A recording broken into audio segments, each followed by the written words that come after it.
the channel that tells you scary stories.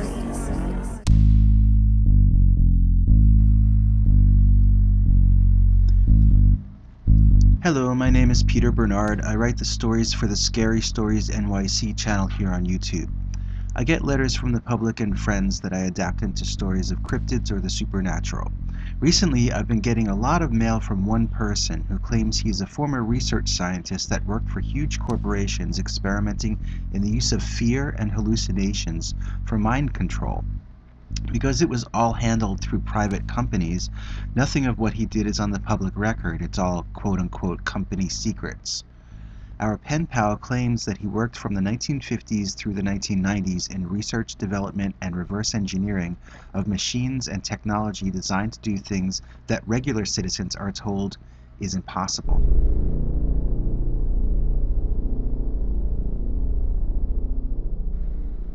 He also says his best friend was a field researcher from the 1950s through 2006 who sometimes was mistaken for a man in black, as he would confiscate evidence and strongly urge the witnesses to remain silent. His evidence was then sent back to our pen pal and his department for analysis to determine whether one of their own technologies was responsible for the event or some rival or unknown tech. He got his nickname back in college when he invented a way to induce fear in individuals remotely at great distances. Already, before his career had officially begun, he had a supervillain power and a supervillain name to go with it: Professor Panic. He says that if quote-unquote disclosure ever happens, it will need to come from private interests, because the government farmed the most sensitive work and information to private corporations that the government chiefs of that era were personal friends of the owners of. This was done both to do favors for cronies, as well as to keep any evidence of the reality of this situation out of official government documents. Recently, the professor's field researcher friend, whom we will call Herman Bruland in these stories, passed away and left his diaries and many of his personal records involving his field research to the professor. Using these, coupled with his own memories of Bruland relating the tales to him firsthand, the professor has been reformatting the cases into a more understandable form he wants me to read on this new channel.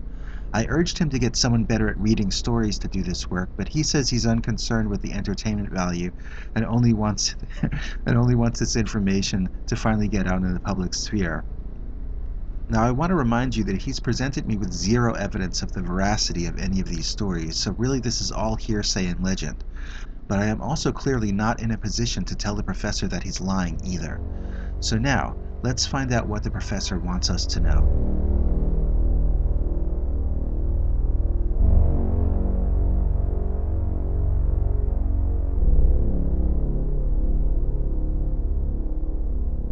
Professor Panic, case number 30296, The Green Man in the Meadow. My nickname is Professor Panic for reasons I'll explain sooner or later. I know a whole lot of true stories that officially never happened. One of my best friends, let's call him Herman, worked in the quote copyright protection unquote division of our company, and he told me some of the most amazing stories I've ever heard. Here's one.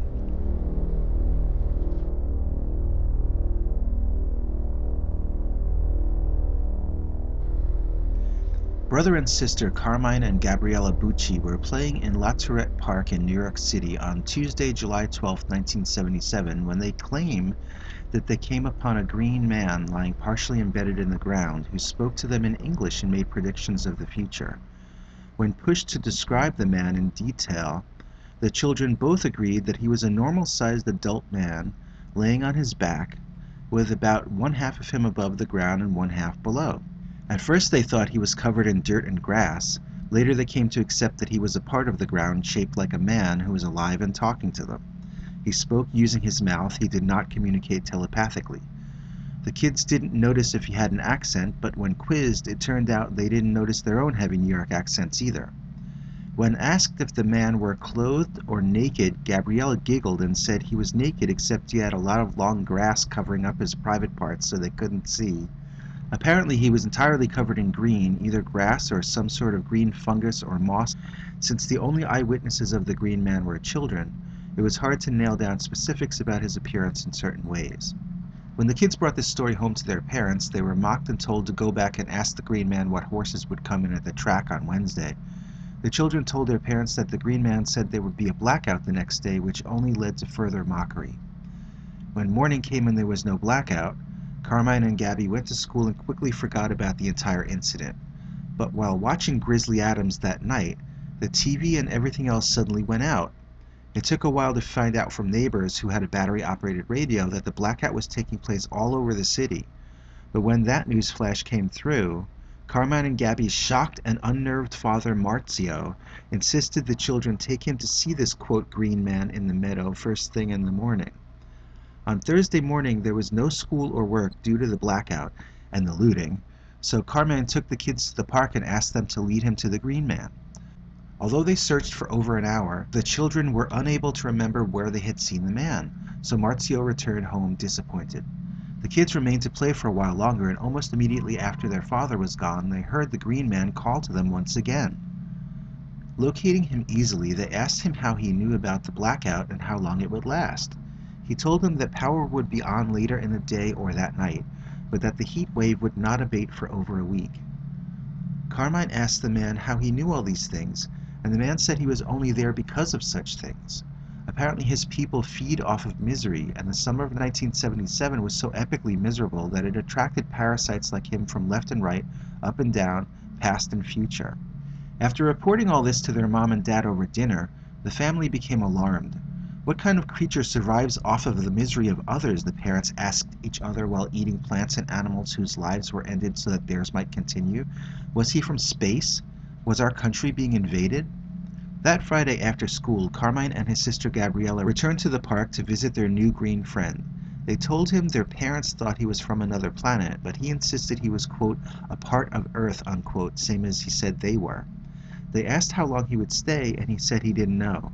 At least till the end of the heat wave in about 8 days, maybe a little longer if the Son of Sam killings continued.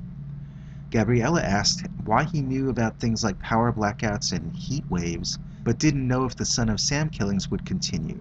And he said he only understood nature, he didn't understand evil. Carmine told the Green Man that his father was afraid of him because he didn't understand what kind of creature could live off of misery.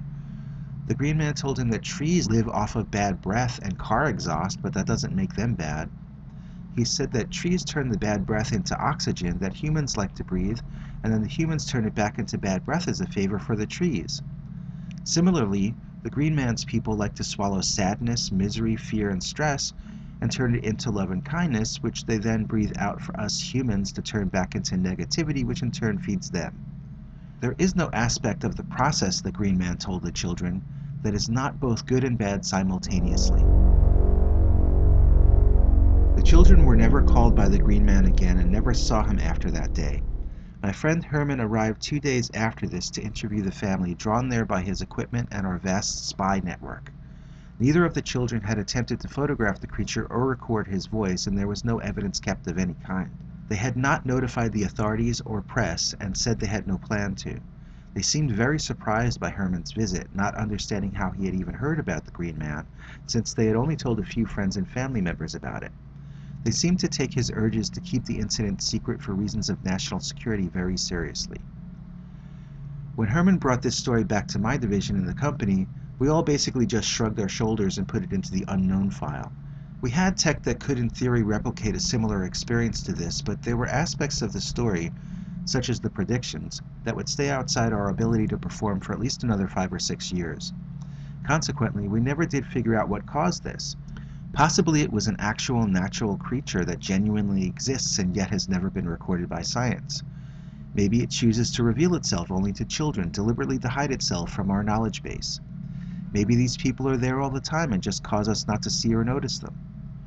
Or maybe a brother and sister just decided to prank their parents and got incredibly lucky when by sheer chance a blackout actually occurred the following day as they had predicted. Please let us know what you think in the comments, and if you like this episode, please like and subscribe.